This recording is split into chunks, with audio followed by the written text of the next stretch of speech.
Okay, it's me again. Ito ang inyong Pinoy Firearms Instructor na gunsmith din naman. At tayong mga bago pa sa aking YouTube channel, hinahanap ako sa Pilipinas para kunin ang aking serbisyo, maipagagawang baril. Wala po ako sa Pilipinas. Ako po ay dito 20 years na po ako nagtatrabaho dito sa Kuwait, sa Mayadin Shooting Range. Nag-umpisa bilang isang firearms instructor, gunsmith, at ngayon ay consultant na. So ayan, bago ko kayo batiin at pasalamatan ay gusto ko lang munang basahin ang katanungan ni Gerald Pindoy. Actually, itong katanungan na ito ay siguro ilang beses ko na itong ginawa ng videos, pero hindi naman nila pinapanood yung mga videos na ginagawa natin. So bilang pangako ko ay sasagutin ko na naman ito. At huwag sana kayong magsawang manood ng aking mga videos kahit paulit-ulit na kasi tinatanong eh. So, ang sabi niya, Sir, tanong ko lang po, paano po gawin sa 38 Revolver Armscore 2015 model? Po kasi po, Sir, di umiikot ang dibulan niya po pag kinalabit ang gatilyo po, Sir. Saka di rin po umiikot pag inihang up, Sir. Ano po ba ang dapat gawin? O talagang kahit ikak mo, hindi umiikot talaga. So, yan. At bago natin sagutin yan, ay gusto ko lang munang pasalamatan ang ating 34,400 plus na mga subscribers at lalo tigit yung mga hindi nag-i-skip ng ads sapagkat tayo po ay isang charity vlogger. Malaking tulong po yan sa ating mga beneficiaries na tinutulungan natin yung 6 na estudyante na anak ng mga single parent. Ang kinikita po natin sa YouTube ay itinutulong natin sa kanila sapagkat tayo naman po ay wala nang pinapag-aral, graduate ng ating 4 na anak, at yung kinikita naman natin dito sa kumpanya ay sapat naman. So naisip ko na gumawa ng YouTube channel para itulong sa iba. Ayan, at gusto ko lang pasalamatan yung mga nagpadala sa ating GCash number. Ito po yung ating GCash number, nasa likodan ko. Yan. Pasisya na, hindi ako marunong gumawa ng mga thumbnails na yan. Si Alfredo Isidro or Disipay ng Las Piñas, shout out sa iyo. Gayon din kay Architect Arnela Salvador na kaibigan ko dito sa Kuwait. Personal niyang inabot sa akin yung kanyang tulong. Si Jubil Platon, yan, si Boy Umay, ang mga follower natin at basugid nating taga-subaybay sa ating mga videos. At yung nagtatanong ng ating GCash number, si JC Antonio Official. Yan, nag-subscribe na ako sa channel mo. So, ito na po yung ating GCash number at maraming salamat do sa mga hindi nagpakilala. Magpakilala po kayo at hindi naman tayo tumitingin sa laki ng halaga.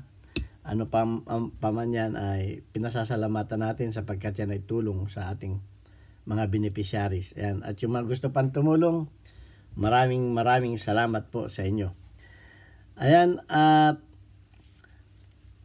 sa mga FW, sa mga panig kayo ng mundo, nakasama kong FW, mag-ingat po tayo, iwasan natin ang mga aksidente at lalo tigit ingatan natin ang ating kalusugan. May mga pamilya tayong umasa sa Pilipinas at pag tayo nagkasakit, wala namang mag-alaga sa atin. So, ayan, at ito na yung kasagutan natin kay Gerald Pindoy. Okay, kung medyo nakulangan kayo sa sagot ko ngayon, ay pwede ninyong balikan yung nauna kong video sapagkat mas mas kompleto yun. Pati paltik isinama ko na doon. Pero ang tinatanong niya ngayon ay Armscore 2015 model, pero wala po tayong Armscore dito sa ating range. Pero ang masasabi ko lang ay isa lang naman ang niyan, ang function ng mga dibula na yung mga revolver. So ito ang gagawin mo, Mr. Gerald Pindoy. Okay? So buksan mo yung cover plate. Ayan, buksan mo yung cover plate. At hanapin mo yung hand. Alin dyan yung hand? Yung hand, yun yung nagtutulak. Yun yung nagtutulak sa bola para umikot. Ito yun, oh. Ikaw na, kuha tayo ng ito. Ito yun. Ito yung hand. Kaya kung mapapansin ninyo, pag yan ay, hindi ito maano. Okay, ayan, i-atras muna natin ito. Ito sa natin ito. Yan. Pag yan ay iyong pag tumaas yung hammer, mapapansin niyo na tumataas din ito. At lumalabas yung dulo niyan dito. Ayan, lumalabas yung dulo niyan dito. Mapapansin niyo, papakita ko sa inyo ng close. Ayan o.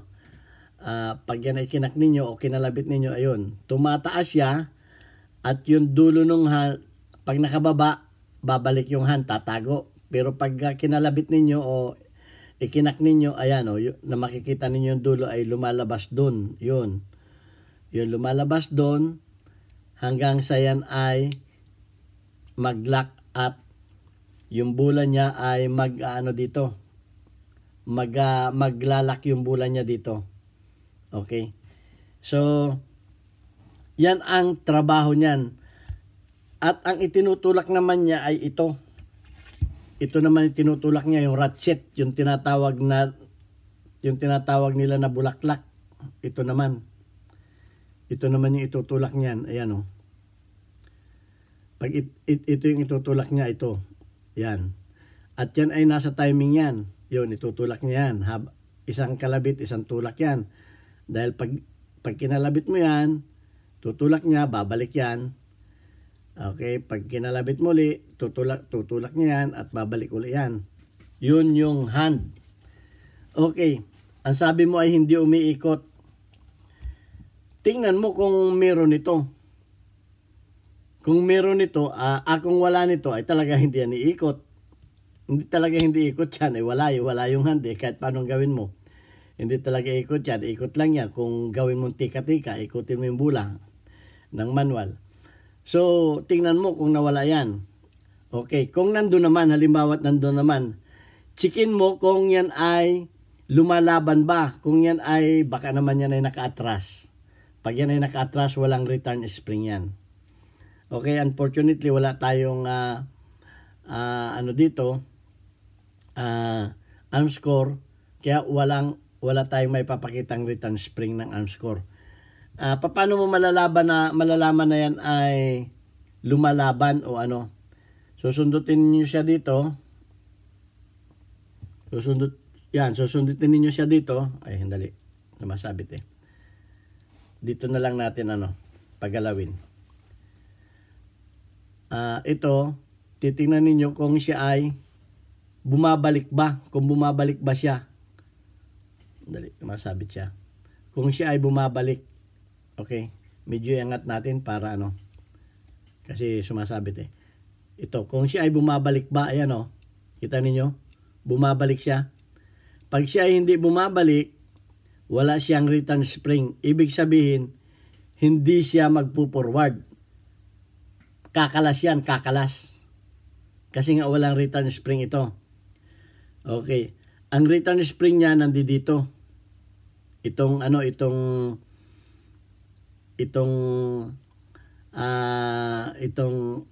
kasi ito, Taurus. Okay? Yan ay may dalawang pin dito na itinutulak niya itong isang pin na ito. Itinutulak ng spring. Itinutulak niya, kaya yan ay bumabalik. Okay? Yan ang nagpapabalik dyan. Kaya, at ito palang nasa baba na ito, itong nasa baba na ito, itutulak niya para bumalik siyang ganon. Itong nasa baba na, may pin yan dito, tapos may spring naman siya dito. Itinutulak niya yan. So ayan ang function naman itong Taurus ito. Hindi ko lang alam kung kasi iba rin yung sa iba din yung sa Smith & Wesson eh. Iba rin yun. Ayan, at pagka hindi yan bumabalik, ayun ay ihanap ninyo ng return spring. Okay, babaklasin ko ito para makita ninyo ha. Dahan-dahan lang para Ayan kung mapapansin ninyo itong na to, ito yung nagpapabalik sa kanya. Itong plunger na to.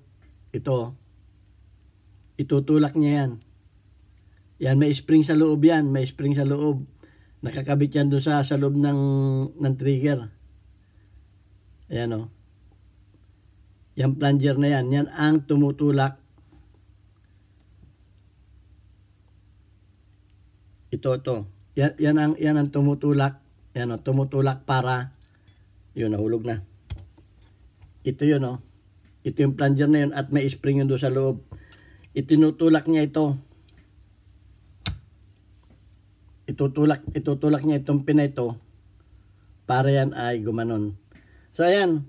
Yan ang function yan. Ang isa pa, pag itong tinatawag na bulaklak o ratchet, ito.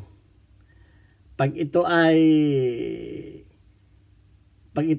pudpud na, ito napupudpud dito, napupudpud yan. Ito ang mahirap gawin. Okay? So, itinuro ko na rin kung paano paggawa nito doon sa isa kong video, panoorin ninyo. Yung pagtuturo ko doon sa isang video. Ito ay pwede mo siyang i-rebuild ng TIG weld o MIG weld. Pagkatapos ay gamitan mo ng dream mill. Okay, gamitan mo ng dream mill para ibalik yung kanyang hugis. Okay, i-repair yan, nare-repair yan ng ano. Nawala yung ating mga talim ng dream mill dito. Okay, so ang advice ko na lang, ito yung mga talim ng dream mill. Ito yung mga talim ng dream mill na pwede mong ipanggawa dito. Maraming seat ito. Isang seat yung sa akin yan, madami yan. So yan, maghahaba tayo kung ituturo ko na naman yan. Ang payo ko sa iyo ay panoorin mo yung isang videos ko at lahat yun kompleto. Pati sa Smith & Wesson kasama na doon. So ayan, yun ang problema dyan. Pagka ito'y pudpud na, yan ay kakalas. Kakalas yan. Okay, kakalas. Pero, tingnan mo rin kung pre-wheeling ito. Baka naman yun ay hindi mahirap talagang ikutin at kakalas talaga yan pag ito hindi pre-wheeling. Tingnan mo rin kung yung mga spring yan doon sa loob ay nagkabuhol-buhol na. Hindi yan magiging pre-wheeling. At kahit pa yan ay nasa ayos naman yung hand at yung spring, return spring, sa ayos ito. At kung ito naman ay talagang mahirap ikutin, ay wala tayong magagawa. Dapat ito ayusin mo muna yung loob nito. Yung mga spring niya sa loob baka nagkabuhol-buhol na. Okay, so mahaba na tayo. 12 minutes na. Sana may natutunan kayo at ang advice ko sa inyo para hindi tayo nagpapaulit-ulit, wala namang problema sa akin kung paulit-ulit ko kayong sinasagot. Kasi ayaw ko din naman na hindi lahat ay napapagbigyan. Pagbibigyan ko kayo, pero mas maganda sana kung pinapanood ninyo yung mga videos ko na nauna para hindi nagpapaulit-ulit yung ating mga videos. Walang problema, sasagutin ko at sasagutin kayo. Yung iba lang huwag natin pasinin yung si Alan Sumala na paulit-ulit daw tayo. Okay, walang problema sa akin yan. Ito ang inyong Pinoy Instructor. Sana may natutunan kayo sa akin. Hanggang sa muli, God bless us all. Thank you very much.